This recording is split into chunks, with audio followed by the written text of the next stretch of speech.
Olá, estranhos, como vocês estão? Eu sou o Gabriel. E bom, gente, eu tô gravando esse mini podcast aqui para tentar levantar uma discussão, tá? Sobre um assunto que eu acho que seria plausível todo mundo discutir sobre, tá? O que motivou essa gravação foi uma situação que aconteceu aqui na região onde eu moro, tá? Que afetou, se não todas, quase todas as instituições de ensino, tá bom? Se você é aluno de alguma faculdade aqui da região da Baixada Santista, que é onde eu moro, provavelmente você deve saber do que eu vou falar, tá? É um caso que aconteceu semana passada, tá? Em uma faculdade que eu não vou citar o nome para não dar mais holofotes para o caso, porque é um caso que já passou e já foi resolvido. Em uma parede dessa faculdade, não me recordo se foi no banheiro, se foi numa sala de aula, num pátio, enfim, não é relevante. Encontraram um desenho de um boneco. Esse boneco ele tinha uma foice, acho que no braço estava segurando uma foice. E embaixo desse boneco tinha uma mensagem descrevendo que o anjo da morte, acredito que esse anjo da morte se refira ao boneco ou a pessoa que pretendia fazer o ato, né? Dizendo que o anjo da morte ia limpar a faculdade tal em dia tal. E detalhe que essa data estava em formato americano, justamente para referenciar os massacres que acontecem nos Estados Unidos, tá? A partir disso, né, dessa foto foi publicada numa rede social e isso bombardeou em Facebook, isso bombardeou em mensagens no WhatsApp, inclusive mensagens que sensacionalizavam, tá, a fotografia. Gente, isso deu um rebuliço, mas eu digo assim, um rebuliço a ponto de mudar a rotina de todo mundo que estuda em uma faculdade. Teve faculdade que teve que reforçar o nível de segurança, teve, segundo relatos, professores que tiveram que reagendar a prova, teve alunos que faltaram, simplesmente faltaram, teve que reforçar a segurança na área, tinha mais viaturas circulando no dia, isso tudo por causa de uma fotografia que foi publicada, tá? E repassada com mensagens em diferentes formatos, tá bom? Por que eu estou fazendo essa chamada? Porque eu quero discutir aqui com vocês sobre o que causa tudo isso, né? Todo esse alvoroço e esse convencimento de pessoas a acreditar que aquilo realmente vai acontecer, tá? Vamos conversar um pouquinho sobre isso. Antes de eu prosseguir, eu queria dizer que eu não sou especialista em nada, tá, gente? Eu não sou psicólogo, não tenho formação acadêmica, eu só sou um cara que tem uma visão sobre o assunto e gostaria de expor ela, tá bom? Isso não significa que eu não vou embasar o que eu vou falar daqui pra frente, tá? Se você estiver ouvindo, aliás, esse podcast no YouTube, eu vou deixar algumas referências aqui embaixo para vocês verificarem o que eu vou falar, tá bom? Bom, eu falei tudo isso para destacar um aspecto de geralmente boatos que surgem ou fake news, ou enfim, destacar um aspecto de por que as pessoas acreditam nisso, tá? Que é o medo, tá bom, gente? O medo, o discurso do medo. Por que o medo convence tanta gente, tá? Por que o medo é absurdamente convincente em diferentes áreas do conhecimento, tá? Por que o medo ele é utilizado em discurso de teorias conspiratórias? Por que o medo é utilizado em fake news? E eu quero chamar a atenção por mais um ponto, mais uma, digamos que evidência entre aspas, em campanha política, tá? Eu quero dar atenção para esse ponto em específico, porque eu posso citar um caso que a nível global, assim, porque o caso que eu citei da universidade é quase que uma evidência anedótica, podemos dizer assim, porque foi um caso que não afetou o Brasil inteiro, né? Foi um caso que afetou grande quantidade de pessoas relativamente, tá? Vamos dizer assim. A questão da campanha política que eu quero levantar aqui para vocês foi um caso que foi um escândalo, na verdade, né? Que foi exposto em 2018, envolvendo a empresa de marketing da campanha do Donald Trump, junto com o Facebook, tá? Houve um vazamento de dados, enfim. Isso acabou gerando um prejuízo de valor de mercado para o Facebook de mais ou menos 35 bilhões de dólares, tá bom? Bom, a história é o seguinte, o Steve Bannon, que na época era assessor principal do Donald Trump, ele já tinha uma network com o CEO da futura Cambridge Analytica, Alexander Nix, que trabalhava junto com Chris Wyler, que foi diretor de pesquisa da Cambridge Analytica. Eles tinham uma ideia, sendo bem sucinto, tá? Sendo bem pragmático pelas próprias palavras do Steve Bannon, eles tinham uma ideia de criar uma arma cultural para definir as eleições, para você coagir o eleitor a votar no Donald Trump. Só que eles utilizaram métodos nada éticos para isso. O que acontece? Eles já tinham o know-how e a grana para fazer essa arma cultural, entre aspas. Eles só não sabiam qual solução eles iam implementar para criar uma base de dados e convencer os eleitores. Foi aí que surgiu um entusiasta da Universidade de Cambridge, chamado Alexander Kogan, tá? Esse cara ele foi responsável por desenvolver um aplicativo, This Is You Digital Life, alguma coisa assim, se eu não me engano, que era mais um daqueles testes que você vê no Facebook. Você entra no Facebook e tem alguém fazendo um teste tipo de, sei lá, como você vai ser daqui a 20 anos, como você, sei lá, com quem você se parece, esse tipo de pataquada que a gente vê no Facebook o tempo todo, e sei lá por que as pessoas fazem isso. Só que quando os usuários faziam esses testes, era algo parecido com o Big Five, que é utilizado em entrevista de emprego, é utilizado para fazer teste psicológico e traçar personalidade da pessoa que está fazendo o teste ali, tá?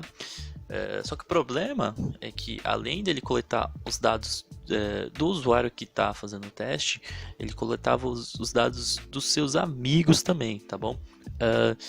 Eles chegaram a coletar cerca de 270 mil usuários que fizeram o teste. Foi mais ou menos esse o número. Foi um baita sucesso épico.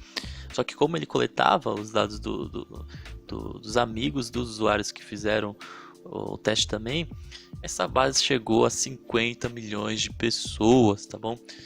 E, gente, o sistema que eles fizeram funcionava muito bem. Eles sabiam o perfil de cada usuário, eles sabiam com que frequência eles poderiam disparar anúncios para esse usuário, e dependendo do perfil, né, o tipo de mensagem que eles deviam disparar para esse usuário. Exemplo, eu posso pegar o exemplo do Big Five, que eu acabei de citar agora. O Big Five ele é um teste psicológico, tá, gente, que você consegue traçar 5 pontos da personalidade da pessoa e saber onde ela se adequa mais, tá bom? Vou listar aqui, tá? Eu não decorei e nem pretendo decorar isso, não é minha praia, tá? Mas é uma coisa muito interessante. Abertura a novas experiências. São aquelas pessoas que têm a disponibilidade de aprender novas coisas, literalmente dão a cara a tapa. Tem a conscienciosidade, que é aquela pessoa que segue tudo certinho, que segue padrões, que é metódica, que segue regras. Tem extroversão, que é literalmente você se dá bem com todo mundo. Tem a amabilidade, que é a pessoa que tem empatia com o próximo, que ama o próximo. Tem o neuroticismo, que é a pessoa que tem dificuldades em reagir, a pessoa que não tem resiliência a fortes impactos emocional, por exemplo, morreu alguém da sua família, você não vai saber lidar muito bem com isso. Não a curto prazo, né? A curto prazo ninguém lida bem com isso, mas você vai se acostumando a longo prazo. O neuroticismo, o cara já tem uma certa dificuldade para isso. Com esse app do Alexander Kogan, você pegava o cara que tem um traço psicológico mais a ver com a amabilidade. Uma das bandeiras do Trump era defender o porte de arma, né? Você pegava esse cara e disparava um anúncio para ele lá, dizendo que armas são bem para você proteger sua família, por exemplo, para você proteger seus amigos, por exemplo.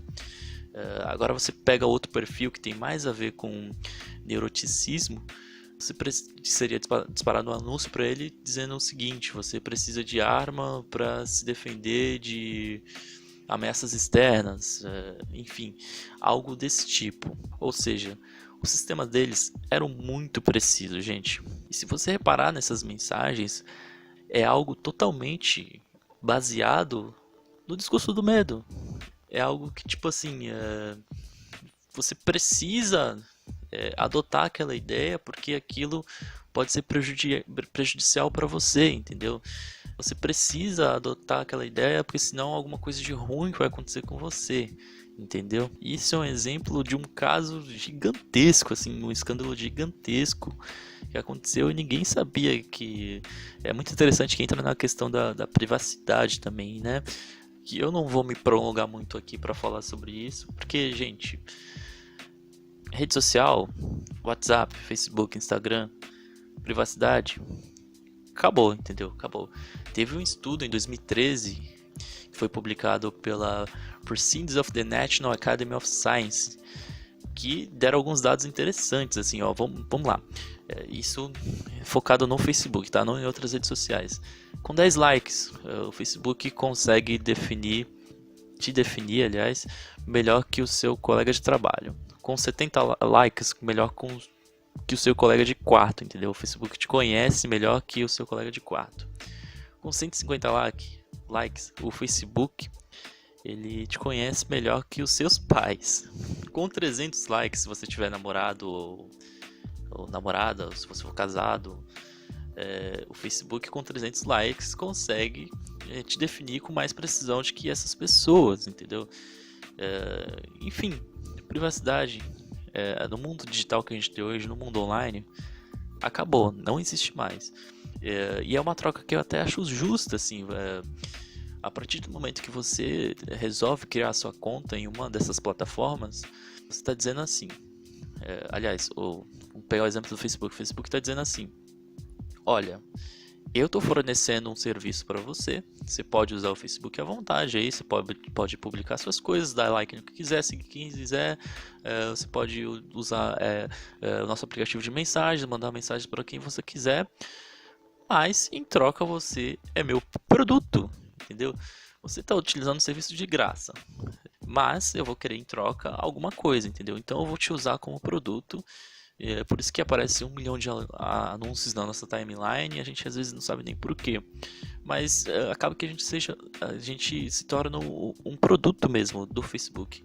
E é uma troca que eu acho justa, porque você está utilizando um serviço gratuito sem pagar nada, teoricamente. E essa questão do medo, além dos exemplos que eu citei que aconteceu aqui na região, que foi muito próximo a mim, do que aconteceu com a Cambridge na campanha do Donald Trump, tá? Ela é presente em todos os discursos, gente. Você pega, por exemplo, a teoria da conspiração da Terra plana, que é algo que eu combato fortemente. Você tem um discurso de medo no sentido de que as grandes instituições estão escondendo a verdade de você por sei lá qual motivo, entendeu? Você pega um movimento que está surgindo agora, que é muito perigoso, é um dos mais perigosos na minha opinião, que é o movimento anti-vacina. Você tem aquela questão de que se você toma vacina, você está sendo esterilizado, que não sei o que, enfim. É uma série de discursos que utiliza o medo como peça-chave para convencer pessoas. E isso acaba funcionando, isso convence muita gente, isso é preocupante e isso é algo que tem que ser discutido, entendeu? Por que eu digo nisso? Porque tem pessoas que acreditam nisso e em outras atrocidades que não fazem o menor sentido, que estão no poder, entendeu? Eu não preciso nem citar nomes, é só você ligar o jornal que você já vai saber de alguma notícia absurda relacionada ao assunto terraplanismo, ao assunto de dizerem que nazismo é de esquerda, que foi o nosso caso do ministro de Relações Exteriores. Que, cara, isso é uma piada. A gente ouvir esse tipo de coisa é uma vergonha. Existe aquela questão também que usa o medo como chave. Eu vou ter que ser muito direto aqui, tá, gente? Que parte principalmente da direita. Não são todos, tá? Eu conheço amigos que se declaram de direita, aliás, direita e esquerda, essa polarização, essa binarização, eu acho ridícula. Mas isso é assunto para outro podcast. Enfim, eu conheço amigos que se declaram de direita e que acham esse discurso de que estamos sendo doutrinados pelo comunismo uma piada. E porque realmente é. Gente, mostra pra mim um documento, mostra pra mim um relatório, sei lá, mostra pra mim uma evidência de que isso realmente está acontecendo, entendeu? Porque criaram um inimigo que não existe, estão mantendo esse discurso à base do medo e estão convencendo muita gente. Isso é muito perigoso, isso é perigoso demais, tá bom? E é um absurdo a gente viver numa sociedade que usa o medo para manipular massas e atingir certos objetivos que só vão agradar alguns patamares. Claro que existe outros aspectos, tá? Além do discurso do medo que as pessoas usam para convencer outras pessoas. E vale a pena a gente ter um sinalzinho de alerta aí na cabeça e não se deixar levar por qualquer besteira, tá? Bom, se você está ouvindo isso no YouTube, tá? Eu vou deixar a descrição de algumas fontes que corroboram com o que eu falei aqui, tá? Eu vou deixar o artigo da Proceedings of the National Academy of Science sobre os dados do Facebook que eu falei.